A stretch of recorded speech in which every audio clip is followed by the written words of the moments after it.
উদ্বোধনের কয়েক মাস কাটতে না কাটতেই ভেঙে পড়ল খয়রাশোলের বাবুইজোড় পঞ্চায়েতের গহড়াকুড়ি এলাকার নবনির্মিত কজওয়ে। প্রায় ৯৮ লক্ষ টাকা ব্যয় তৈরি এই সেতুর বেশ কিছু অংশ বসে গিয়ে যান চলাচল পুরোপুরি বন্ধ হয়ে পড়েছে। সেতুটির ইমপ্লিমেন্টিং এজেন্সি WBSRDA এই সেতুর উপর দিয়ে গহড়াকুড়ি, বাতাসপুর, মুসলিয়া, পলাশবনি, আলুকুড়ি সহ ৫-৬টি গ্রামের কয়েক হাজার মানুষ যাতায়াত করেন। ফলে স্কুল কলেজের পড়ুয়া, নিত্যযাত্রী ও রোগীদের চরম দুর্ভোগে পড়তে হয়েছে। স্থানীয়দের অভিযোগ, নিম্নমানের সামগ্রী ব্যবহারের কারণেই সামান্য জলের স্রোতে সেতুটি ভেঙে পড়েছে। প্রশাসনের উদ্যোগের অপেক্ষায় না থেকে স্থানীয় যুবক রাধা বাউরি ও তাঁর সঙ্গীরা মাটি পাথর ফেলে আপাতত সাইকেল ও মোটরসাইকেলে চলাচলের ব্যবস্থা করার চেষ্টা করছেন। এই যে ব্রিজটা এখানে রয়েছে, এটা কোন এলাকায় ব্রিজ? এটা গহড়াকুড়ি। এটা সমস্যা হলো যে কালকে যা বান এসেছিল, আমাদের ব্রিজ 1 মাস হয়নি, ব্রিজ আমাদের ভেঙে পড়েছে। আমাদের যাওয়া মানে অসুবিধা খুব, বাবু যেতে, আমাদের বাজার আসতে আর এসব যেতে অসুবিধা হয়, পর্যন্ত স্কুল যেতে মেয়েদের ছেলেদের খুব অসুবিধা। ভেঙে যাওয়ার কারণ বলতে কি বুঝছি আমাদের ভাষাপোল ঠিক মতো কাজ হয়নি, তার জন্য। কতদিন আগে ব্রিজটা হয়েছে? আর 1 মাস হলো। 1 মাসের মধ্যে ভেঙে? 1 মাসের মধ্যে ভেঙে পড়লো। এখানে কতগুলো গ্রাম এই ব্রিজ দিয়ে যাতায়াত করে? আমাদের গ্রাম মোটামুটি তোমার প্রায় 5-6খানা আছে গ্রাম। কোন গ্রাম?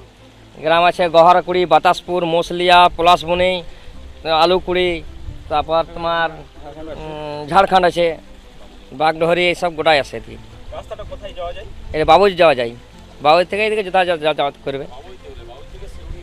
ওই এলাকার মানুষজনদের প্রতিনিয়ত বাবুইজোড় যাতায়াত আছে। হ্যাঁ, আমাদের বাবুইজোড় বাজার, তার জন্য আসা যাওয়ার জন্য স্কুল আর সব কিছু। এখন কি চাইছেন? আমাদের চাইছি যে আবার ঠিক মতো কাজ যাতে হয়, যত তাড়াতাড়ি সম্ভব না যদি হয়ে যায় তো সব থেকে ভালো। স্কুলের ছেলে মেয়েদের যাওয়া আসা, আমাদেরও কষ্ট যাওয়া আসা করতে, তার জন্য বলা হয়েছে। 1 মাসের মধ্যে ব্রিজ ভেঙে পড়লো? 1 মাসের মধ্যে। কাজ ভালো হয়নি তো কি হবে এটা? এটা কন্ট্রাক্টরদের সাথে কিছু আপনারা দেখুন না, কন্ট্রাক্টরকে যা বলেছি তো বলছে না সব ঠিকই আছে, তোমাদের বলার দরকার নেই, আমরা ঠিক করব। বাবুইজোড় পঞ্চায়েতের অন্তর্গত গহড়াকুড়ি থেকে বাবুইজোড় যাওয়ার মাঝপথে যে হিংলো নদী, তার উপরে যে ব্রিজ নির্মাণ হয়েছে গত মার্চ মাসে, কয়েক মাসের মধ্যে সেই ব্রিজ বসে গিয়ে ভেঙে যায় এবং পাশাপাশি রাস্তাও নষ্ট হয়ে গেছে।